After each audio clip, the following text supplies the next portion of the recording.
بسم الله الرحمن الرحيم.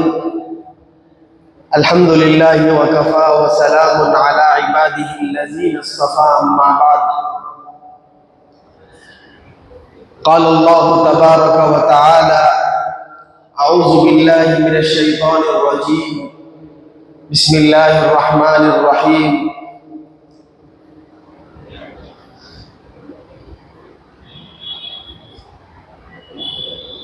يا أيها الذين آمنوا ادخلوا في السلم كافة. صدق اللہ العظیم. محترم دوستوں، بزرگوں اور نوجوانوں، اللہ تعالیٰ نے ہم مسلمانوں کو الحمدللہ دین کے علوم سے، شریعت کے احکامات سے ناواقف نہیں رکھا ہے. ہر مسلمان جو مسجد میں نماز پڑھتا ہے، جمعے میں بیان سنتا ہے، اور وہ عورتیں جو اپنے گھروں میں قرآن کی تلاوت، کتابوں کے دینی کتب کے مطالعے میں رہتی ہے، جن کے گھروں میں نمازوں کا اہتمام اور ماحول رہتا ہے، ان مسلمانوں کے بارے میں ہمارا یہ ماننا ہے کہ وہ مسلمان دین کے بنیادی احکامات سے ناواقف نہیں ہے. کسی مسلمان کو جو نماز پڑھتا ہو، اس کو معلوم ہے کہ وہ نماز اس لیے پڑھ رہا ہے کہ نماز پڑھنا فرض ہے. چاہے وہ دین کا کوئی بھی علم کسی سے حاصل نہ کیا ہو باضابطہ، لیکن بار بار اس کے کانوں میں دین کی بات پڑھتے رہنے کی وجہ سے اس کو اتنا تو علم ہے کہ وہ نماز اس لیے پڑھ رہا ہے کہ نماز فرض ہے، روزہ اس لیے رکھ رہا ہے کہ روزہ فرض ہے. خواتین پردہ اس لیے کر رہی ہے، ان کو معلوم ہے کہ پردے کا اسلام نے حکم دیا ہے. زکوٰۃ اس لیے نکال رہی ہے کہ انہیں معلوم ہے کہ زکوٰۃ نکالنا فرض ہے. ایک بڑی تعداد مسلمانوں کی دین کے بنیادی علوم سے ناواقف، جاہل نہیں ہے. معلوم ہے، ہر مسلمان جانتا ہے نماز فرض ہے، روزہ فرض ہے، زکوٰۃ فرض ہے، سود کھانا حرام ہے. ہر مسلمان جانتا ہے کہ نامحرموں سے پردہ کرنا واجب اور فرض ہے. ہر حکم کو جانتے ہیں، علم ہے. اب اگر مسلمانوں کے سامنے یہ کہا جائے کہ دن میں 5 وقت کی نمازیں فرض ہیں، فجر کی اتنی رکعتیں ہیں، ظہر کی اتنی رکعتیں ہیں، اگر یہ بیان کیا جائے تو لوگ یہ کہتے ہیں کہ یہ بھی کوئی بیان کرنے کی چیز ہے. ہر مسلمان جانتا ہے کہ دن میں 5 وقت کی نماز فرض ہے، ہر مسلمان جانتا ہے کہ فجر میں کتنی رکعت نماز پڑھنا ہے، ہر مسلمان جانتا ہے کہ عشاء کی کتنی رکعتیں فرض ہے. تو ایک بڑی تعداد مسلمانوں کی یہ سمجھتی ہے کہ یہ جو باتیں ہیں نماز سے متعلق، روزے سے متعلق، اس کی فرضیت سے متعلق، وہ ان کے جانکاری میں ہیں، ان کے معلومات میں ہے. اس کا بیان کرنا ان کے سامنے بے فائدہ ہے. وہ چاہتے ہیں کہ ایسا بیان ہو جس میں دوسری معلومات ہو. تو اس کا یہ مطلب ہے کہ ایک بڑی تعداد مسلمانوں کی دین سے واقف ہے، شریعت سے واقف ہے، اللہ اور رسول کے منشا سے واقف ہے کہ اللہ کیا چاہتا ہے، رسول اللہ کیا چاہتا ہے. جب یہ معلومات ایک بڑی تعداد میں مسلمانوں کے پاس موجود ہے، نماز کے تعلق سے، روزے کے تعلق سے، زکوٰۃ کے تعلق سے، حج کے تعلق سے، صدقہ خیرات کے تعلق سے، حرام چھوڑنے کے تعلق سے، سود کے تعلق سے، تو پھر کتنے مسلمان ایسے ہیں جو اس پر عمل کر رہے ہیں؟ کتنے مسلمان ایسے ہیں جو اپنی ان معلومات پر عمل کر رہے ہیں؟ نماز کے بارے میں جانکاری ہے کہ نماز فرض ہے، لیکن کتنے نوجوان ایسے ہیں جو نماز پڑھ رہے ہیں، نمازوں کا اہتمام کر رہے ہیں؟ کیا ہمارے سامنے یہ بات نہیں ہے کہ اللہ تعالیٰ نے نماز کو 5 فرض قرار دیا ہے؟ کسی صورت میں نماز معاف نہیں ہو سکتی۔ پورا طریقہ اور اس کے مسائل نبی علیہ السلام نے بتائے کہ اگر کوئی آدمی صحت مند ہو اس کے اوپر نماز واجب اور فرض ہے، کوئی آدمی سفر میں ہے، سفر کے باوجود بھی وہ نماز نہیں چھوڑ سکتا۔ ہاں، اتنی گنجائش رکھی گئی ہے کہ جب سفر میں چلے جاتا ہے آدمی تو بجائے پوری نماز پڑھنے کے آدھی نماز پڑھنے کا حکم دیا ہے، 4 رکعت کی نماز کو 2 رکعت پڑھنے کا حکم دیا ہے۔ لیکن نماز معاف نہیں ہے میرے دوستوں۔ سفر میں بھی کتنے مسلمان ایسے ہیں جو بیمار ہیں، لیکن دین کہہ رہا ہے، قرآن کہہ رہا ہے کہ بیمار کے اوپر سے بھی نماز ختم نہیں ہوئی، بیمار کو بھی نماز پڑھنا ہے۔ اگر آپ کھڑے ہو کے نماز نہیں پڑھ سکتے تو بیٹھ کے پڑھیں، بیٹھ کے نہیں پڑھ سکتے تو لیٹ کے پڑھیں، لیٹ کے نہیں پڑھ سکتے تو اشاروں میں پڑھیں، تصورات میں پڑھیں، نماز کا خیال لے کے آئے۔ جب تک آپ ہوش و حواس سے ہیں، چاہے آپ بیمار ہو، چاہے آپ کوئی بڑے قرض میں مبتلا ہو، کسی بھی عذر میں ہو، لیکن شریعت یہ کہتی ہے کہ نماز کسی صورت میں معاف نہیں ہے۔ حتیٰ کہ میدان جہاد میں بھی نماز معاف نہیں ہے۔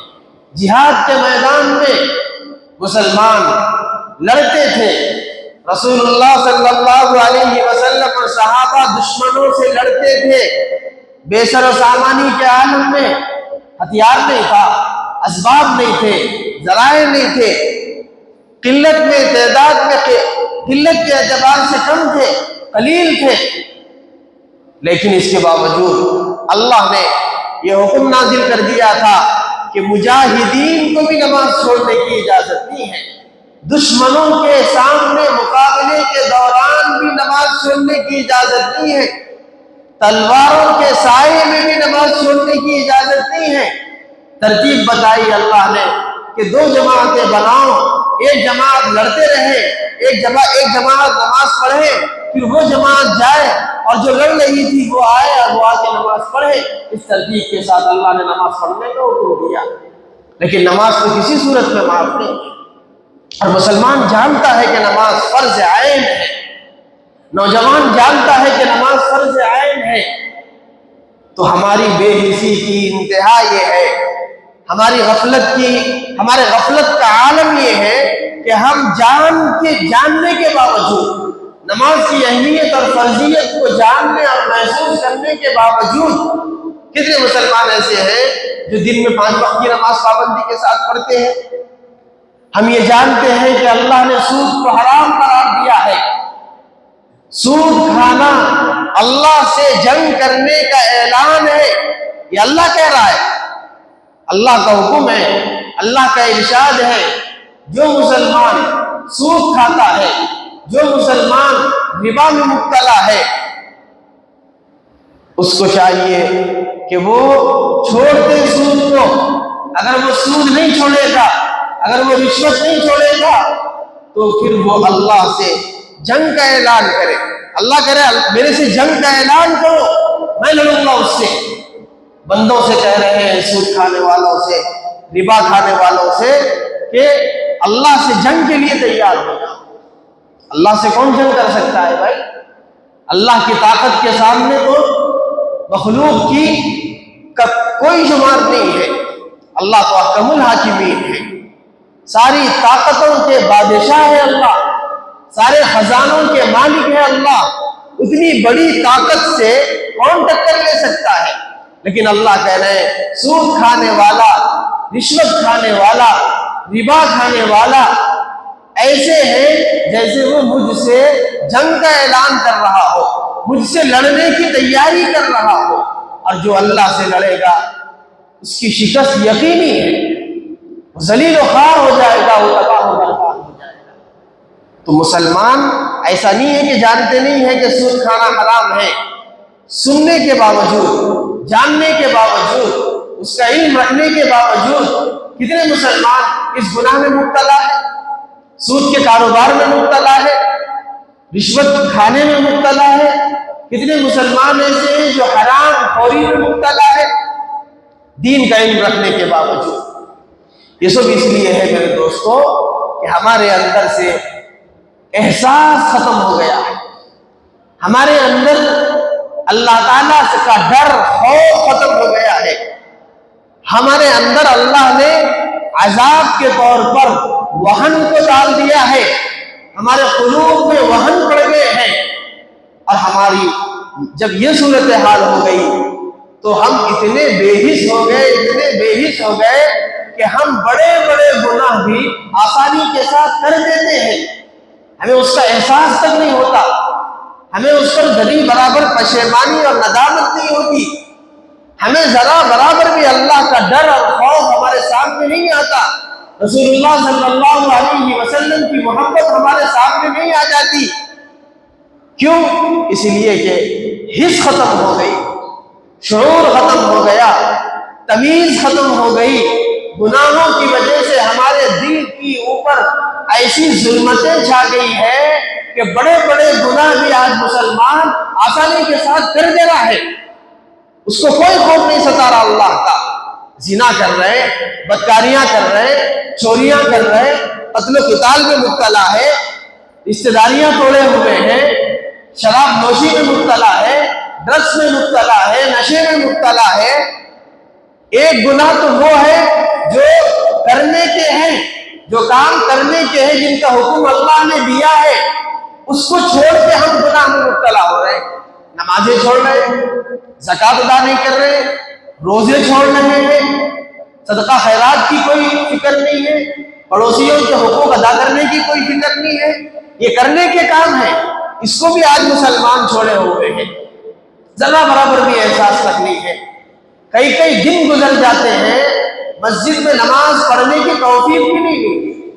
بعض مسلمان تو ایسے جو صرف جمعے کی نماز میں آتے ہیں جمعہ پڑھنے کے لیے، مسلمان باقی رہنے کے لیے صرف جمعے کی نماز میں حاضر ہو جاتے ہیں اور پھر پورا ہفتہ مسجد سے گئے۔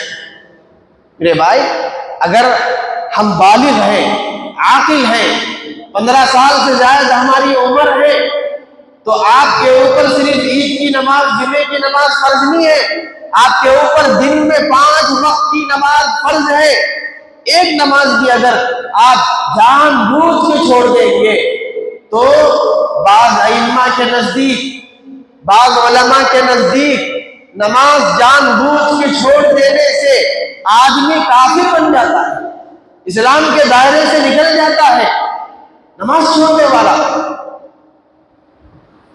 ہمارے امام اعظم ابو حنیفہ رحمۃ اللہ علیہ اسلام سے خارج تو نہیں کرتے ہیں، لیکن وہ فاسق اور گنہگار ہو جاتا ہے جو نماز کو چھوڑ رہا ہے بالقصد۔ لیکن دوسرے ائمہ کے نزدیک، امام احمد بن حنبل رحمۃ اللہ علیہ کے نزدیک، امام مالک رحمۃ اللہ علیہ کے نزدیک، جو نماز چھوڑ دے گا وہ دائرہ اسلام سے خارج ہو جائے گا۔ اسی وجہ سے عرب ملکوں میں آج بھی نماز کی اہمیت ہے، آج بھی اس گئے گزرے دور میں بھی بعض علاقوں میں، بعض جگہوں پر نماز کی اہمیت ہے۔ اذان ہو جائے سارے کاروبار بند کر دینے پڑے، احاطہ حرم میں جو دکانیں ہیں، جو شاپنگ مالز ہیں، وہاں بھی جانے والے دیکھے ہوں گے کہ جیسے ہی اذان ہو جائے گی تو دکان کا شٹر ڈال دیا جائے گا، دکان پر پردہ ڈال دیا جائے گا، کوئی اب کام نہیں۔ کیوں؟ اذان ہو گئی، نماز پڑھنا فرض ہے، نماز چھوڑ دیں گے تو اسلام سے نکل جائیں گے، دائرہ اسلام سے نکل کے خارج اسلام ہو جائیں گے۔ کتنا بڑا فرض ہے، اور اس گناہ کو اور اس عمل کو مسلمان نوجوان کتنی بے دلیری کے ساتھ کر رہے ہیں۔ فجر کئی مہینے گزر گئے، لیکن مسلمانوں میں ایک بڑی تعداد ایسی ہے جن کو فجر کی نماز کی توفیق تک نہیں ہوگی، کئی مہینے گزر گئے۔ اس مسجد میں کتنے نوجوان ایسے ہیں جنہوں نے مجھ سے کہا کہ ہم نے آج تک فجر کی نماز نہیں پڑھی مسجد میں۔ آپ کے بیانات سن کے، جمعے کی آواز و نصیحتیں سن کے ہمارے اندر احساس پیدا ہو رہا، لیکن وہ کہہ رہے ہیں کہ ہم نے فجر ہی نہیں پڑھی اب تک۔ کتنے نوجوان ایسے ہیں جو تارک الصلاۃ کے عادی ہو گئے ہیں، نماز چھوڑنے کے عادی ہو گئے ہیں، اور اس کا کوئی غم اور افسوس ان کو نہیں ستا رہا ہے۔ یہ ہمارے ایمان کے سطحی ہونے کی علامت ہے، یہ بے حسی ہماری تباہی کی علامت ہے۔ اتنے بڑے بڑے گناہ کر کے بھی ہم اطمینان سے جی رہے ہیں۔ اور ایک طبقہ ایسا بھی تھا، رسول اللہ صلی اللہ علیہ وسلم کی تربیت کی برکت سے، ان کے اپنے ایمان اور یقین کی برکت سے ہماری ہی قوم میں، ہماری ہی امت میں ایک طبقہ ایسا تھا کہ جو زندگی میں صرف ایک مرتبہ گناہ کر لیتا تھا، ایک مرتبہ بدنگاہی کر لیتا تھا، یا کوئی ایک مرتبہ نماز کو چھوڑنے کے گناہ میں مبتلا ہو جاتا تھا، تو احساس اس قدر تھا کہ پوری زندگی توبہ استغفار میں گزار دیتے، پوری زندگی صرف ایک گناہ کرنے کی وجہ سے۔ صحابہ میں کتنے واقعات ایسے ہیں، صحابہ کرام میں بہت سارے لوگوں سے کچھ خطائیں سرزد ہوئی، کیونکہ صحابی جو ہے نبی کے درجے کے برابر نہیں ہوتے۔ صحابی کا مطلب یہ ہے کہ جس سے گناہ ہو سکتا ہے، سرزد ہو سکتا ہے۔ صحابہ معصوم نہیں ہیں، معصوم تو انبیاء ہے جو گناہوں سے اللہ کی خاص حفاظت میں ہے۔ نبی گناہ نہیں کر سکتا، لیکن ہمارا یہ عقیدہ ہے کہ صحابی معصوم تو نہیں ہے لیکن محفوظ ہے۔ محفوظ میں معصوم میں فرق ہے۔ معصوم انبیاء ہے، وہ گناہ نہیں کر سکتے، اللہ کی خاص نصرت اور مدد اور حمایت اور گھیرا بندی میں ہوتے ہیں انبیاء اور رسول۔ لیکن صحابہ معصوم تو نہیں ہوتے، لیکن حتی الامکان محفوظ رہتے ہیں گناہوں سے۔ لیکن پھر بھی کچھ صحابہ کرام سے کچھ غلطیاں سرزد ہوئی، وہ بھی اللہ نے اس لیے کرائی امت کو تعلیم دینے کے لیے، امت کی رہبری اور رہنمائی کے لیے۔ ایک گناہ ہو جاتا تھا کسی صحابی سے زندگی میں ایک مرتبہ، تو پوری زندگی توبہ میں رونے دھونے میں گزار دیتے، پوری زندگی۔ اور آج ہم روزانہ سینکڑوں گناہ کر کے بھی ایک آنسو کا قطرہ نکالنے کی کوشش کریں گے، تب بھی ہمارے آنسو تو بہت دور کی بات ہے، ہمیں رونا بنانے کی صورت بھی نہیں آتی اللہ کے سامنے۔ اس قدر ہمارے دل سخت ہو چکے ہیں، اس قدر ہمارے دلوں پر ظلمت، سیاہی، تاریکی چھائی ہوئی ہے، بے حسی اس قدر پڑی ہوئی ہے جو ہمارے سامنے ہے۔ ایک صحابی حضرت ثعلبہ رضی اللہ تعالی عنہ کے بارے میں بعض محدثین نے یہ واقعہ لکھا ہے، بعضوں نے اس کا انکار بھی کیا کہ یہ واقعہ صحیح نہیں ہے، لیکن بعض محدثین نے لکھا۔ تو وہ واقعہ کوئی حرام حلال کے تعلق سے یا فرض اور حرام کے تعلق سے نہیں ہے، بلکہ وہ ایک عبرت کے لیے۔ اس لیے سناتے ہیں علماء کہ حضرت ثعلبہ جو ہے اللہ کے رسول صلی اللہ علیہ وسلم کی خدمت میں رہتے تھے، انصاری صحابی تھے، یعنی مدینے کے تھے۔ انصار کے معنی مدینے کے رہنے والوں کو انصار کہتے ہیں، تو وہاں کے تھے۔ تو ایک مرتبہ حضور صلی اللہ علیہ وسلم نے انہیں کسی کام سے باہر بھیجا، وہ گئے باہر، جا رہے تھے تو راستے میں اس زمانے میں جو گھر ہوتے تھے وہ آج کی طرح تھوڑی ہوتے تھے، گھر جو ہوتے تھے وہ مٹی کے بنے ہوئے ہوتے تھے، کھلے ہوتے تھے، دروازے کھڑکیوں کا بندوبست جیسے آج کے زمانے میں، اس زمانے میں تو اس کا کوئی تصور بھی نہیں تھا، بہت ہی معمولی خدشہ حال گھر بنائے جاتے تھے۔ تو جا رہے تھے تو ایک گھر سے پانی کی آواز آئی، تو انہوں نے اس آواز کو محسوس کیا اور کھڑکی میں سے جھانکا، تو ایک عورت غسل کر رہی تھی، پانی نہا رہی تھی۔ جب انہوں نے جھانکا اس عورت کو برہنہ حالت میں دیکھا تو فوری ڈر گئے، غلطی تو ہو گئی انجانے میں، جا رہے تھے، ایک نظر پڑ گئی، نگاہ پڑ گئی اجنبی عورت پر برہنہ حالت میں، غسل کی حالت میں، تو احساس فوری جھاگ گیا اور یہ بات دل میں آئی کہ اے ثعلبہ یہ کیا کر رہا ہے تو؟ یہ کیسی حرکت کر رہا ہے، کیسے گناہ میں مبتلا ہے، نبی ابھی زندہ ہے۔ اگر کوئی دیکھنے والا نہ بھی دیکھے اور کوئی دیکھنے والا دیکھ کر نبی کو نہ بھی بتائے تو کیا تو نہیں جانتا کہ اللہ تو دیکھ رہا ہے، اور اللہ تعالیٰ وحی کے ذریعے سے، جبرائیل کے ذریعے سے تیرے اس گناہ کی اطلاع نبی کو کر سکتا ہے۔ جیسے ہی یہ خیال آیا تو ایمانی حمیت جاگ گئی، فوری وہاں سے نکلے اور یہ فیصلہ کیا کہ بالکل بات صحیح ہے، اللہ تو میرے اس عمل کو دیکھ چکے ہیں، اب نبی کو اطلاع ہوگی، نبی کو کیا منہ دکھاؤں گا، صحابہ کو کیا منہ دکھاؤں گا، اس لیے یہ فیصلہ کیا کہ اب میں نبی کے پاس نہیں جاؤں گا۔ چلے گئے مدینے میں پہاڑوں کی طرف، جنگلوں کی طرف چلے گئے، جا کے جنگلوں میں تنے تنہا رہنے لگے، رونے لگے، راتوں میں اٹھ کے چیخ چیخ کے اس جنگل و بیاباں میں، پہاڑوں میں کھڑے ہو کے رات کی تاریکیوں میں ہاتھ اٹھا کر اللہ سے چیخ چیخ کے یہ دعا کرتے تھے، اے اللہ میرے اس گناہ کو معاف کر دے۔ کیا گناہ کیا تھا؟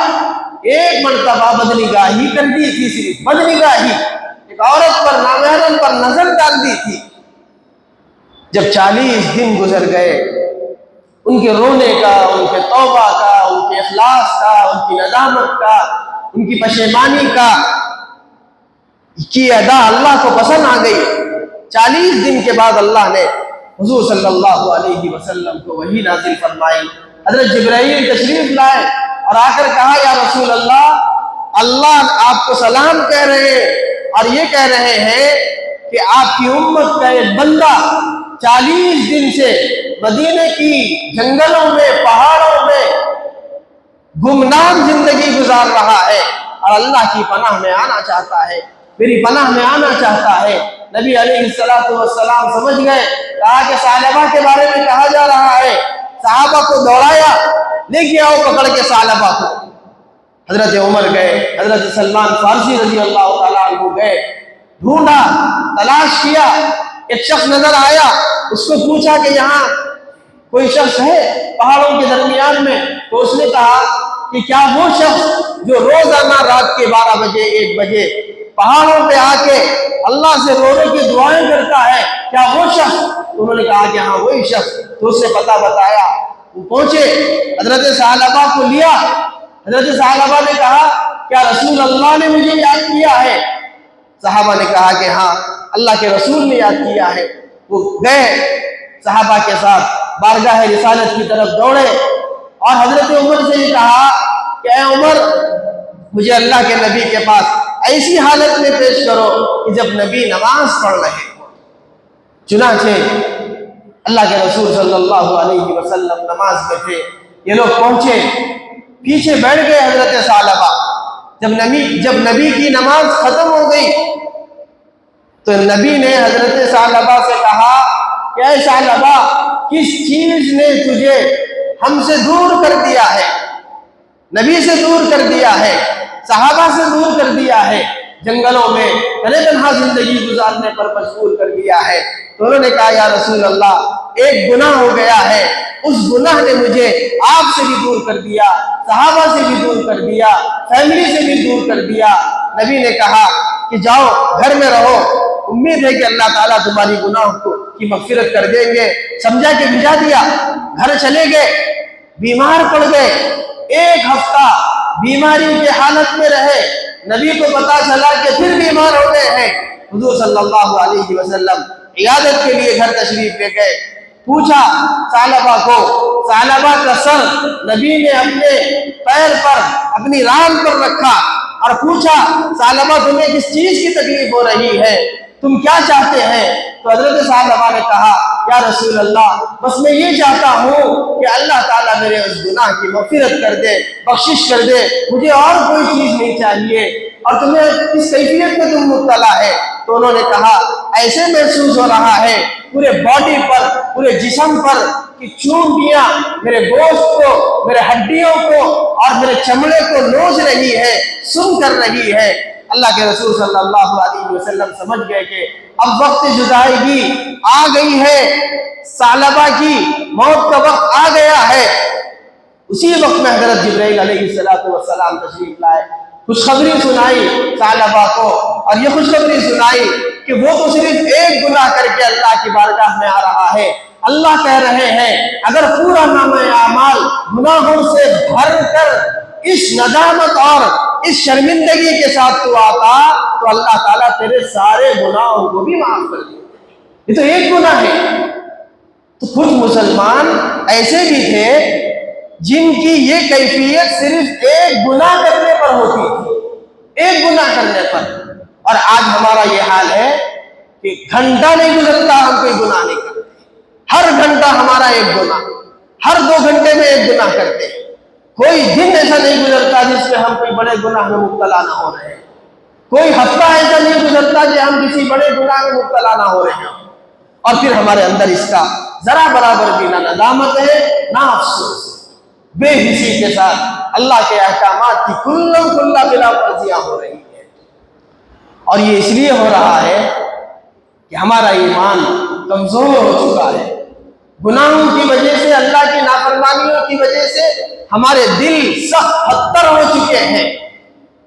جس آدمی کا دل نرم ہوتا ہے وہ 1 منٹ میں ایک آنسو کے ذریعے سے اللہ کو منا لیتا ہے، لیکن جس کا دل سخت پتھر بن جائے گناہ کرتے کرتے، اس کے اوپر اللہ کو کیسے رحم آئے گا، اس کے گناہوں پر اللہ کو کیسے رحم آئے گا۔ اور لوگ اعتراض کر رہے ہیں، مسلمان خود پوچھ رہے ہیں کہ اللہ کا وعدہ ہے، اللہ کا فرمان ہے، اللہ کا اعلان ہے کہ مسلمان ہی سربلند رہو گے، دنیا میں عزت مسلمانوں کے لیے ہے، دنیا میں کامیابی مسلمانوں کے لیے ہے، لیکن ہر جگہ مسلمان پٹ رہا ہے، ہر جگہ مسلمانوں کو ناکامی مل رہی ہے۔ غزے کے مسلمان 2 سال سے کامیابی تلاش کر رہے ہیں، لیکن وہاں پر مسلمانوں پر ظلم و ستم ختم ہی نہیں ہو رہا ہے۔ ہندوستان میں مسلمانوں پر ظلم ہو رہا ہے۔ وہ کہہ رہے ایک طرف اللہ کا یہ اعلان ہے کہ مسلمان ہی کامیابی حاصل کرنے والے ہیں، مسلمان ہی عزت کے حقدار ہیں، مسلمانوں ہی کے پاس کامیابی اور سربلندی ہے۔ اللہ کہہ رہا ہے، رسول اللہ کہہ رہے ہیں، قرآن کہہ رہا ہے، لیکن مسلمانوں کی حالت دیکھ کر تو ایسا محسوس نہیں ہوتا کہ یہ تمام وعدے اور یہ تمام اعلانات مسلمانوں کے لیے ہو۔ پھر ایسا کیوں ہو رہا ہے؟ یا تو اللہ کی بات نعوذ باللہ غلط ہے، قرآن غلط ہے، یا پھر یہ کہ ہم مسلمان غلط ہیں، ہم مسلمان غلطی میں ہیں، ہم مسلمان جو ہے اللہ کے ان احکامات کو فراموش کیے ہوئے ہیں، کیونکہ اللہ کا وعدہ تو جھوٹا نہیں ہو سکتا۔ اللہ نے کہا وَأَنْتُمُ الْأَعْلَوْنَ إِن كُنتُم مُؤْمِنِينَ، اللہ نے کہا تم ہی سربلند رہو گے، لیکن اللہ نے شرط لگائی کب؟ جب کہ تم کامل ایمان والے ہو، کامل ایمان والے۔ ایمان کی شرط ہے، اور ایمان سے مراد صرف کلمہ، زندگی میں ایک مرتبہ کلمہ پڑھنے والے کو ایمان نہیں کہتے۔ ایمان سے مراد یہ ہے کہ تمام ایمانیات پر عمل کرنے والے ہو، نمازوں کا اہتمام، قرآن کی تلاوت، ذکر و اذکار، روزے، زکوٰۃ، جتنے فرائض اللہ نے مقرر کیے ہیں ان فرائض کی بھی پاسداری کرنا ہے، جن کاموں سے اللہ نے روکا ہے ان کاموں سے بھی رکنا ہے، حرام سے رکنا ہے، سود سے رکنا ہے، رشوت سے رکنا ہے، جو جو اللہ نے طریقے بتائے اس پر عمل کرنے والے کو ایمان والا کہتے ہیں۔ صرف کلمہ پڑھ لینے سے یا صرف مسلمانوں کا نام رکھ لینے سے ہم ایمان والے تھوڑی بنیں گے۔ تو یہ جو حالات ہو رہے ہیں، یہ جو اللہ کی مدد نہیں آ رہی ہے، تھوڑی دیر کے لیے سوچیں اللہ کی مدد کیوں آئے گی؟ کون سا گناہ ایسا نہیں ہے جو ہم نہیں کر رہے؟ کون سی نافرمانی ایسی نہیں ہے اللہ کی جو آج مسلمان نہیں کر رہا ہے؟ میں نے آپ کو بتایا سب جانتے ہیں، بڑی تعداد مسلمانوں کی دین کے احکامات سے واقف ہے، پھر بھی اس سے دور ہے، جانکاری رکھنے کے باوجود بھی دور ہے۔ جب یہ سب کام کر رہے ہیں مسلمان، تو اللہ تعالیٰ کی رحمت، اللہ کی مدد مسلمانوں پر کب آ سکتی ہے؟ کب آئے گی؟ جب ہمارے دلوں میں احساس جاگ جائے، ہمارے دلوں کی ظلمت اور تاریکی ختم ہو جائے، ہم پھر سے اللہ کی طرف لوٹ جائیں، نمازوں کا اہتمام کرنے والے بن جائیں، ہم اپنے اندر سے بے حسی کو ختم کر لیں، ہم اپنے اندر ایسا شعور پیدا کریں کہ اگر کبھی کوئی گناہ سرزد ہو جائے، ہماری نیند اڑ جائے، ہماری بھوک ختم ہو جائے کہ میں نے آج اللہ کو ناراض کر دیا، میں نے آج اپنے حبیب صلی اللہ علیہ وسلم کو تکلیف پہنچا دی۔ مسلمانوں کا ایمان اس قدر ہونا چاہیے کہ ایک گناہ کرنے پر راتوں کی نیند میں اڑ جانا چاہیے، لیکن آج ہماری یہ کیفیت نہیں ہو رہی ہے۔ پھر صحابہ کی کیوں ہو رہی تھی؟ پھر صحابہ کرام جب کبھی کوئی غلطی کرتے یا کوئی خطا ان سے سرزد ہو جاتی تو دل بے چین ہو جاتا تھا۔ ایک واقعہ سنایا میں نے آپ کے سامنے، ایسے کتنے واقعات ہیں صحابہ کرام کے گناہ کر جانے پر، غلطی کر جانے پر ان کے اندر جو بے چینی پیدا ہو گئی، ان کی جو کیفیت بن گئی، اس کے بعد پھر جو اللہ نے ان کے لیے دوبارہ مغفرت کا اعلان کیا، دوبارہ ان کے لیے خوشخبری کا اعلان کیا، آج وہ کیفیت ہم مسلمانوں کی کیوں نہیں ہو رہی ہے؟ اسی لیے نہیں ہو رہی ہے میرے دوستو کہ ہم جو ہے صرف نام کے مسلمان رہ گئے ہیں، عملی میدان میں ہم بہت دور ہو گئے ہیں۔ کچھ تعداد صرف جمعے کی مسلمان بن گئی ہے، کچھ تعداد وہ ہے جو دل میں آیا تو نماز پڑھ لیتے ہیں۔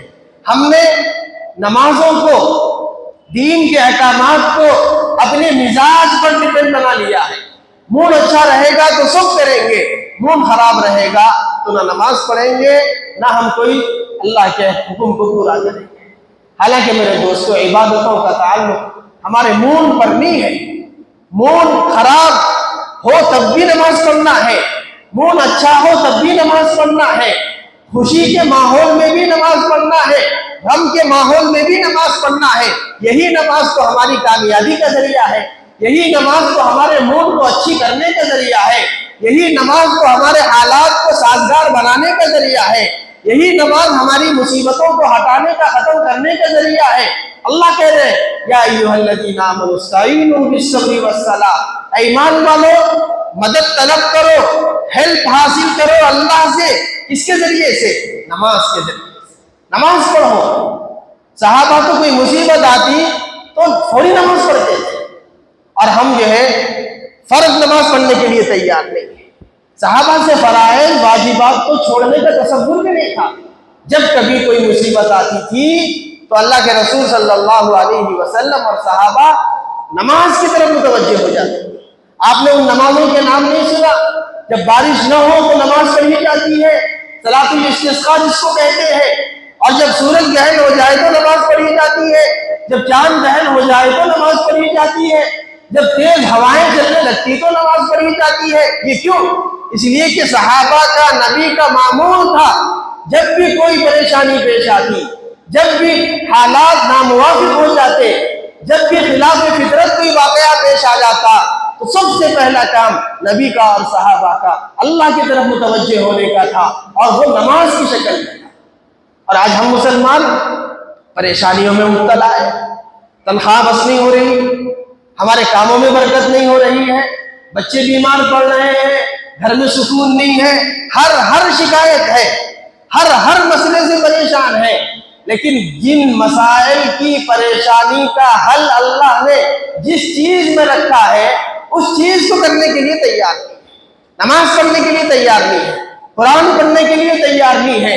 ہاں، بیماریوں کو ہٹانے کے لیے، روٹی روزی کمانے کے لیے، اچھی جاب کے لیے منتیں مانگ رہے ہیں، نظر مانگ رہے ہیں، اور پھر بعض مسلمان تو شرکیہ کام بھی کر رہے ہیں، عاملوں کے پاس جا رہے ہیں اور اپنی امیدوں کو مخلوق سے باندھے ہوئے ہیں، لیکن کوئی مسلمان ایسا نہیں ہے جو کبھی بیٹھ کے یہ سوچے کہ یہ جو میرے مسائل ہیں اس کا حل اللہ نے کہاں رکھا ہے، اس کا حل اللہ تعالیٰ نے کن چیزوں میں رکھا ہے، اس کو سمجھ کر کرنے کے لیے کوئی مسلمان تیار نہیں ہے، کوئی پریکٹیکل مسلمان بننے کے لیے تیار نہیں ہے، صرف بس اسلام کو، دین کو، شریعت کو اپنے حساب سے، اپنے طریقے سے کرنے کے لیے تیار کوشش کر رہے ہیں۔ یہ نہیں ہے میرے دوستو اسلام، یہ نہیں ہے مسلمان۔ اسلام تو وہ ہے کہ جو ہر موقع پر نبی علیہ السلام کے احکامات پر عمل کرے۔ آج آپ سے یہی پیغام ہم دینا چاہتے ہیں جو بے حسی اور جو غفلت ہم مسلمانوں کی تباہی کا ذریعہ بن رہی ہے، اس کو ختم کرنے کی ضرورت ہے۔